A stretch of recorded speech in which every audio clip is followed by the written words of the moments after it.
एक पाकिस्तान आपण भोगतो आहोत.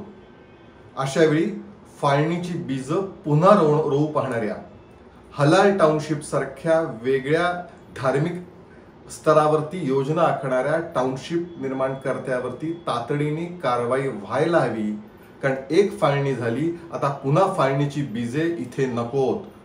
1857ला पहिल्यांदा स्वातंत्र्य समरानंतर सर अहमद खान यांनी पहिल्यांदा मुस्लिमांसाठी वेगळ्या जागांची सैन्याची मागणी केली होती आणि तिथेच पाकिस्तानच्या बीज रोवली गेली होती.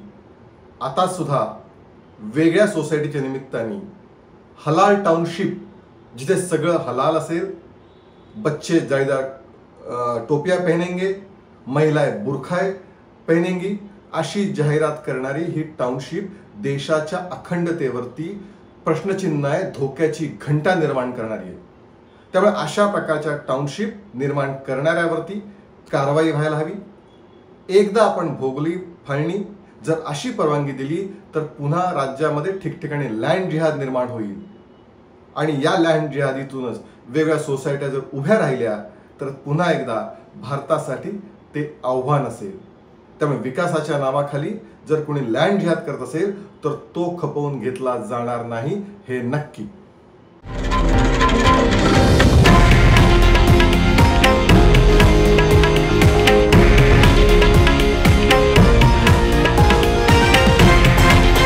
हे आहे देशातील नंबर 1 न्यूज नेटवर्क आणि आपण पाहत आहात TV9 मराठी, एकमेव.